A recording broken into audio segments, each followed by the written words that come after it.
So who does all the VW repairs?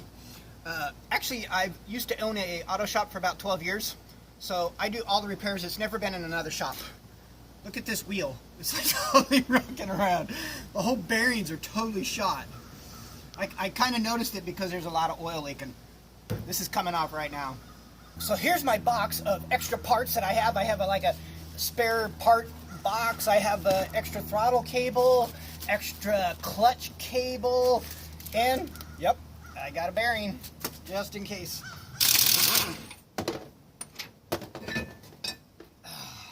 Yep, the bearing's in pieces. Look, it's missing the whole ball right there.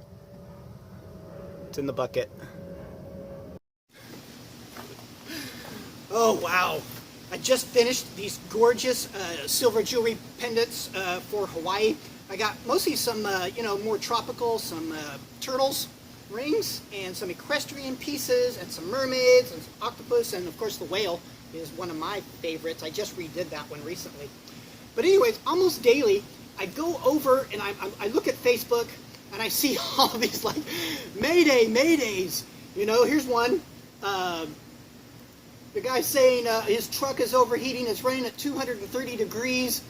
Mayday, Mayday, what's wrong with my truck? Here's another one. This van girl, her wheel just came off in the middle of nowhere. She's like, Mayday, Mayday, my wheel just came off. How do I fix it? What do I do?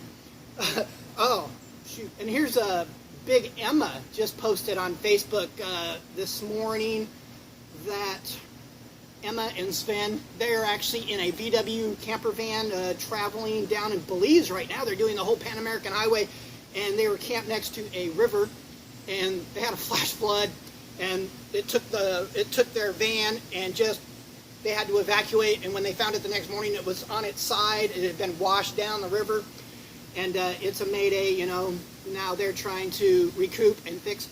So, anyways, I actually, when I was 21, I started my own auto shop.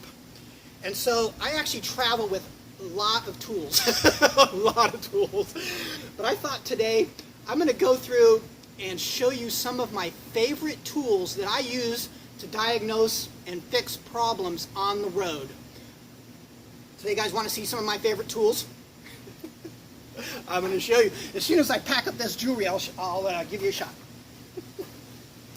Okay.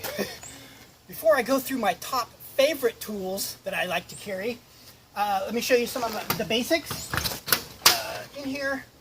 All right, I have, breaker bar for all of your sockets. I got some carburetor cleaner, because you never know on the VW if the carburetor always going to get clogged up. WD-40, silicone in case you got a water leak.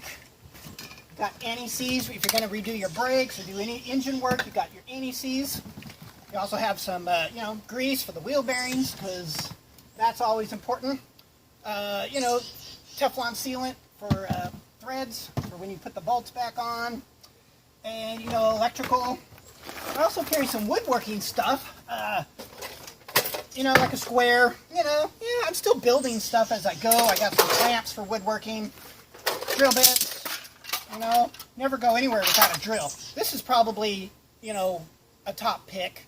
But hopefully you have one of those. I always have a couple battery chargers. Okay, so in this box, it's full of tools. I have torque wrench in case you do blow a head gasket or something, especially on the VWs. They get hot. Anything that gets hot, blow a head. Rivet gun.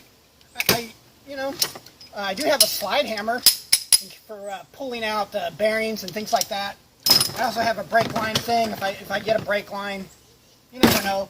Crescent wrenches, body work stuff. I actually did do some body work recently.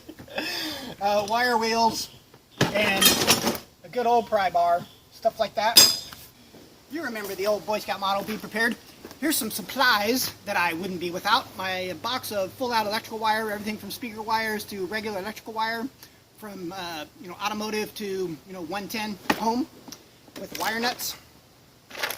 And even a 30 amp socket in case. Always have my screw box full of screws, everything from drywall screws, woodworking to metal to sheet metal screws. In here is everything for the drill, down to grinding wheels, cutoff wheels, sanding discs, and big old hole saws. You know, in case I want to do some woodworking and drill a hole in something, run some wire, and the cutoff wheels. And, of course, jack stand. Well, I'm not going to show you everything because that would be insane. But in this box, I do have some woodworking stuff like my jigsaw, my big quarter cable belt sander, and a router.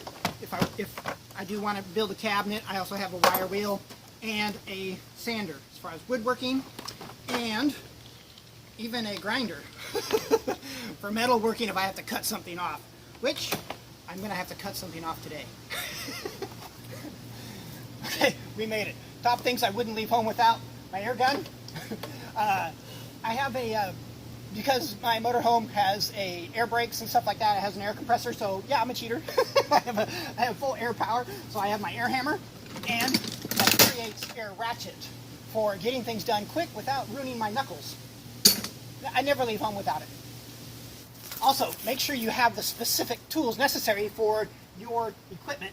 I have a specific lug nut wrench for taking off the wheels for my rig, and yes, I have had these wheels off several times in campgrounds. You got to do what you got to do. Make sure you have the tools to do it. Okay, so I had an auto shop for about 12 years. So before I go into the hardcore tools that a must-have that you should be traveling with, I'm going to go through my basic toolbox. I used to travel with my big, huge Snap-on toolbox. I'll show you. When I was pulling my trailer, I had my big Snap-on toolbox in my trailer. But I've downscaled to this. Let's see, up here I have my air hammers that I showed you. Let's go through. I basically have my wrenches. As far as my preference, I usually either will use, either a Sears, a Craftsman, or I will have a Snap-on tool. I don't like stripping bolts, so Snap-on is my preference. In my sockets, I have the Snap-ons, because I don't like to strip things again. And I also have Craftsman. My favorite tool in this box is by far, if I can't use my 3/8 ratchet, because why sit there and wrench if this can do all the work and you will pretty much not ruin your knuckles, my number 2 would be my 3/8 swivel head Snap-on ratchet with the short shank. This is my number 1 tool I use. I don't really like the solid ones like this because if you do get into a tight spot, you can't move it. So this swivel head, I can get into spark plugs, I can get into tight spots and maneuver this where I want. And I like the cushion handle. You're not pulling yourself apart. That's my number 1 ratchet right there, Snap-on. Some of my must-haves: drill, gotta have it. Drop light, gotta see what you're doing. Camera stand. I love this one. This is my favorite. I can set this up. It's not really a tool, but on my favorite place. Drill bits. I'm always drilling something out. All the time. Constantly. I got a tow rope in case I get stuck. And never leave home without a battery charger. I'm using this constantly. Even though the motorhome has one built in, this one's for the car.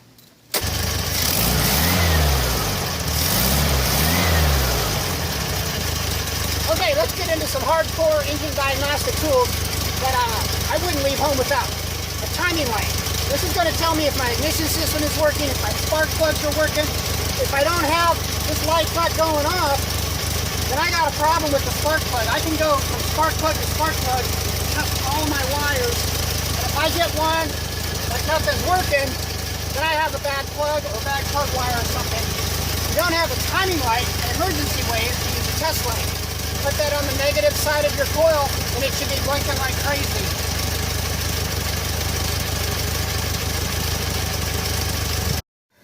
Okay, so besides a timing light and a test light, some of my other favorite engine diagnostic tools is, let's see, a vacuum gauge. This is going to, if I have a carburetor, I can plug this into my vacuum, and I can watch that needle. If the needle is steady, and it's not like moving all over the place, if it's steady, my engine's running pretty good. Because this is it pulls a vacuum. When the piston comes down, it's going to pull a vacuum. So if it's going all over the place and shaking, it means I've got a weak cylinder. I've got a cylinder that's not pulling a vacuum. Another good thing to use is, of course, when it comes to vacuum, that I wouldn't leave home without is a vacuum pump. If you have a distributor, So if you have a distributor that has a vacuum advance, you can use the pump to pull the vacuum to see if there's any leaks. If it can't hold the vacuum, then you have a bad vacuum advance. I can also plug this in if you have a fuel-injected car, like a modern car. You can use this for almost anything. Check for vacuum leaks. You can put this, a lot of problems have bad fuel pressure regulators with your fuel injection cars. It's a vacuum. So you plug this into your vacuum fuel pressure regulator, pull the vacuum, and if it won't hold it, then you have a bad rubber diaphragm in there, and that's why your car's running bad. You'll actually pull fuel through it because the fuel will come through that rubber diaphragm. A lot of good things you can use the vacuum pump for. You can also use it to do your brake lines. You know, if you're solo, you can redo all your brake lines with it. Okay, now some fun engine diagnostic tools I never leave at home is a compression tester. Pull the spark plug out, put this down your spark plug hole. You should have around 125 psi or more depending on your engine, but they should all be around the same. If you've got a motor that's running rough, check the compression. You could have a bad cylinder, especially on these air-cooled ones. Okay, another engine diagnostic tool that I don't leave home without is my piston cylinder leak down tester. It's really just a hose with a spark plug threads on one side and a air compressor on the other side, compressor fitting. Put this into the spark plug hole. If my engine is running rough, I can put this in there, push air pressure into it and see where the air comes out. If I've got air coming out my carburetor, I could have a problem with my intake valve leaking air. Pretty rare, but if I have air coming out my exhaust down here, then I know I have a bad exhaust valve that's burned, and maybe it's missing part of it, it's not sealing properly, and air is going through the exhaust valve and out my exhaust pipe. If I pull off my oil reservoir fill-up tube here, and I've got a lot of air coming out my oil tank or my crankcase, my oil pan, then I'm going to have problems with my rings. The air is going through the rings and out the oil pan. Crankcase ventilation. Mayday, mayday! There's something wrong with my engine. It's making all kinds of funny noise. You may not be a car doctor, but you should probably pretend to be one and get yourself one of these stethoscopes. These are really cheap at any automotive store or Harbor Freight or Northern Tool. I'm constantly, people are posting things on Facebook. They've got a weird noise. They don't know where it's coming from. Get yourself one of these. You can use these things to find yourself a bearing. Your alternator bearing could be going out. You could just put this here and listen. Any bearing. You can stethoscope your water pump. Water pump bearings are fairly common. Another good thing to find is, other than just the bearings, is, engine lifters, rod knocks. Let's say you got it super hot and or you ran it out of oil and now all of a sudden you've got a massive knot going on. You could have just burned up your connecting rods. You can go down here on the cylinder block and listen for rod knocks. Could have burned up a bearing. Another good thing these are for is you can take off the listening device and listen for vacuum leaks. This is a diesel, not a lot of vacuum leaks going on here, but any of you fuel injected cars will start running rough if you get any type of a vacuum leak. You can put this on and just probe around and listen for vacuum leaks. But this is an air brake system. I have a lot of air lines on here. I could have an air leak. I use this all the time to go around everything and listen for air leaks. This is #1 tool that you should have for any kind of noise or leaks. You can find it easily with this. Another thing you could use this for is, let's say you have a fuel injected car and it's running rough and you suspect you might have a faulty fuel injector. Those things have electric solenoids that will click, and you can put this right on the fuel injector and just listen to it go click, click, click, click, click, click, click. And if you hear one that has nothing, you have a bad fuel injector. So here is my all-around perfect fool's tool that you never leave home without, is the infrared laser, temperature gun. Going back to the Facebook post, oh, my engine's running hot, my truck's running at 230 degrees, what's wrong with it? Never. Everything on an engine is heat. So you could put this, you can use this for so many different things, but you could, if you suspect a thermostat's bad, you can put this right on your thermostat, read the temperature going in, temperature going out. You know, your thermostat should be at 195, so if it's going up over 200 degrees, you've got a problem with your thermostat over here. You can also use this over on your radiator over here. You can find hot or cold spots. If you have a spot that's particularly cold, you could have a plugged radiator, or your fan isn't working. This is really good for, in fact, I had a problem just the other day. I drove out of Tampa, and my motorhome was showing that I was running at 210 degrees, where I usually run at 175.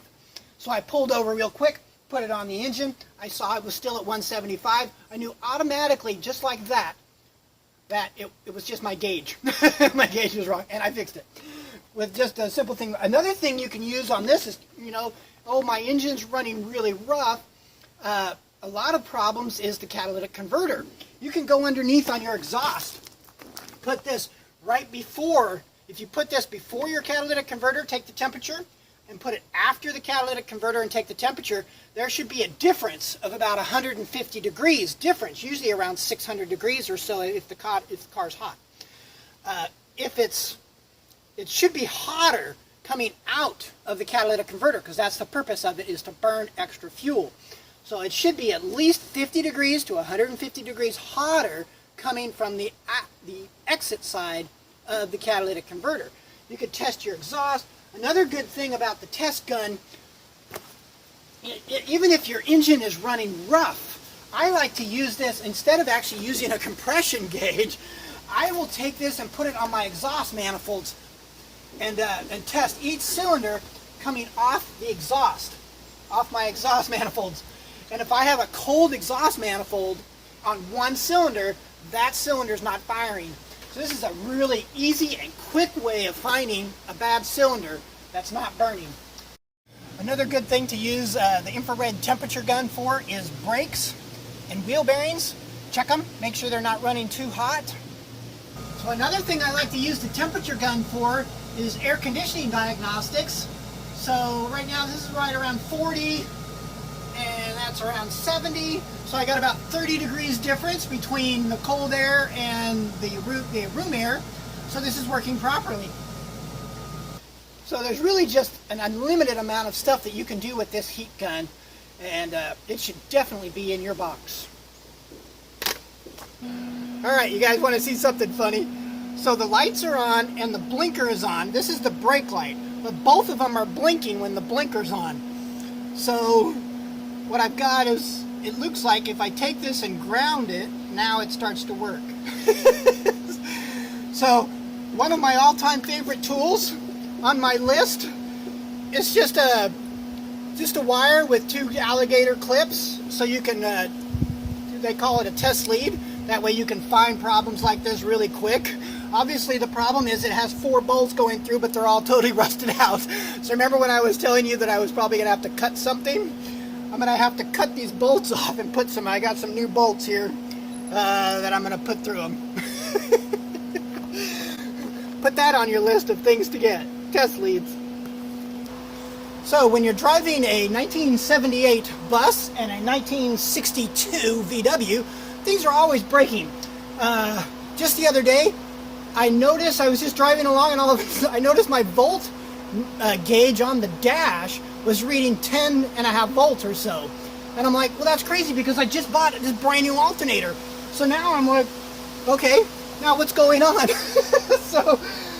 So on my most valuable tool list, and this is probably my most used tool, is the voltmeter. It does DC and AC. I saw a post on Facebook actually this week, and people, it was asked, you know, what multimeter should I be carrying? And hands down, there was like 100 comments. Everybody said buy Fluke. And Fluke is what I have. That's the name brand of what I have. So let's do a test and see what's going on with my volts. Is my alternator really bad? Or is it just my gauge or something else? All right, is it the alternator? Find out. 13.6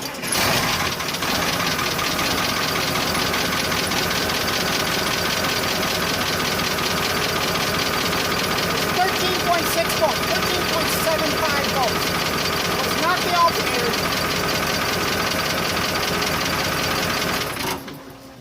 Well, so this is actually quite the pickle.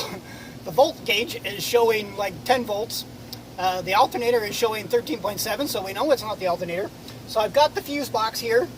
And yeah, I do have, 12 volts on the bar, but coming off the fuse, I've got 10.9. so I've got like a weird fuse situation here where these aren't actually fuses, these are high-end breakers used on, commercial grade stuff. So I do have a brand new breaker fuse here, and we'll swap that out, and the gauge will probably, hopefully, go back to where it's supposed to be at 12.5, 13 volts going down the road. Swap out the breaker.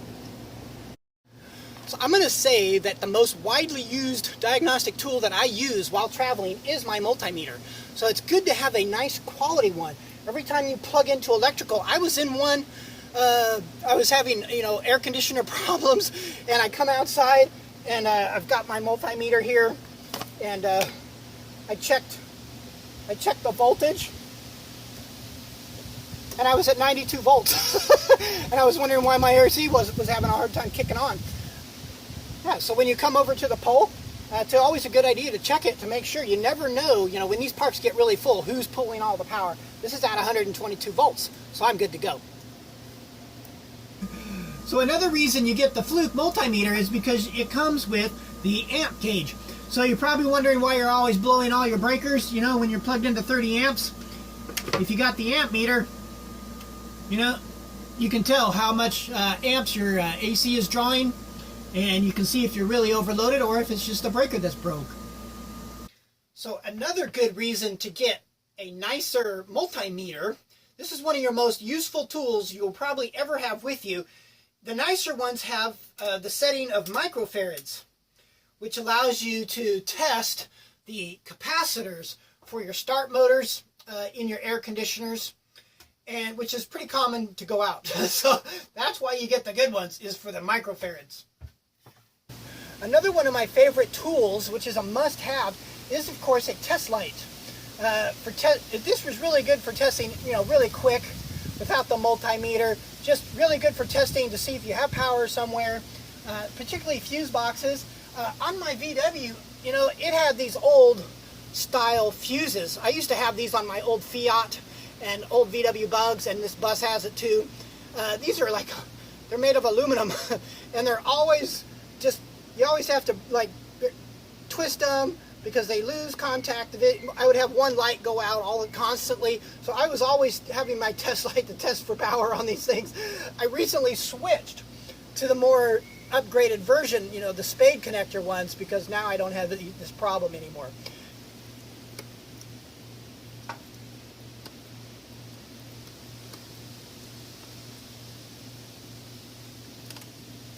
Good. Now for my last trick, I will pull a rabbit out of the hat. My last favorite tool, the least one that I actually physically use, because none of my cars have computers. My 62 bus is all mechanical, and my diesel motorhome is all mechanical. There's no electronics or computers in it. But for you, those of you with electronic fuel-injected cars and modern cars will all want a code scanner. The only reason I bring this with me is because if I find somebody that needs help, I have a scanner to help them. I can plug into their USB ports and read all of their codes, read their fuel pressure, how hot the car is running, all of their engine diagnostic codes. This will pretty much tell me what's wrong with all modern cars without spending a whole lot of time. If you have a fuel-injected modern car that has a computer, you should definitely have a code scanner. Well, let's see. What are some of the things that I've replaced while traveling? The motorhome has air suspension. One of the rear airbags caught a leak, so I had to pull both wheels and put a new airbag on right there in the RV park. Another thing that broke was on the motorhome was the rear axle seal went out somewhere in Florida. I had to pull both wheels, the hub and the oil seal out, order a new one online, and put it right back on right there in an RV park. Let's see, I had to put a starter on the motorhome in an RV park. I've had to replace batteries in the RV parks. What else broke? Oh, you remember the air compressor on the Caterpillar engine went out somewhere in Kentucky? That was expensive, but luckily I had an extra air compressor in storage that my dad shipped me. What else? Oh, the VW. Yeah, the rear tires were falling off because of the rear axle bearings. And of course, you know, when the bearings go, the oil seals start to leak. So I was leaking all kinds of oil. So I had to re-put the axle bearing and oil seals on the VW in a RV park. Oh yeah, you remember when we were in the Blue Ridge Mountains and the motor mount on the VW broke and the transmission almost fell to the ground. It sat on the shift rod tube, and I had to actually pull the engine and back the engine out like 2.5 inches, 3 inches, put a new motor mount in and push the whole engine out. That was a lot of work. Oh yeah, and then there was that time in Kentucky where the VW started to backfire, and I had to put in a new distributor because, well, it had points, and I wanted to get rid of the points, and so I pulled the distributor out right there in the RV park, put in a new electronic ignition distributor system. Oh, that's working out beautifully too, by the way. Oh, you're probably thinking, no big deal, he's just doing mechanical work. I bet he's never done any body work. Not so. Actually, when I was in Tampa, remember that big rust spot that everybody was complaining about on the rear by the blinkers? Well, when I was in Tampa, I went ahead and grinded it. I cut it all out. I cut out about a good, I'd say 10 inches, welded in a new spot, and then painted it in an RV park. That's my home park, and I had access to a welder. Oh, you know what I wanted to talk about is, you know, when it comes to multimeters, I've been noticing a lot of RVs in this particular RV park are using what's called these cheater boxes. So they have 30 amps plugs, and then, you know, the normal 20 amp. And so they'll plug in everything into this cheater box, which will combine the 30 amp and the 20 amp, and then send it into their 50 amp rig. So this one has a cheater amp box on it. So another reason you want to carry one of those is because you never know what kind of electrical's in here. This rig has it has a cheater box hooked up back in the back, and this fifth wheel right here, it has a cheater box underneath it. You can see it stored underneath, where everything's combined into this cheater box right there. That's why you need a multimeter, because you never know, is it 220? Is it the 30 amps combined with the 20 amp off the same line? Or is the 30 amp and the 20 amp on two different lines? You don't know, and then that would make it 220 volts. You just never know unless you've got that multimeter with you. Actually, I did do some woodworking over the summer at my Tampa RV park. I rebuilt my entire dinette. It was covered in upholstery that was all rotten out and dirty. So I went ahead and trimmed it all out in oak and then restained it to match. I put trim around the top and then I skinned the sides. So now it looks like it's part of the rig, like it was all built in. It looks really nice. But I must say, the most nerve-wracking thing that I've done in an RV park was replace the front bushing on the kingpin, on the front suspension. It has independent suspension. It has the kingpin here, kingpin at the bottom, and the bushing, the rubber was coming out of the bushing. Actually, it was completely gone. I delayed it almost a year because I couldn't find the part.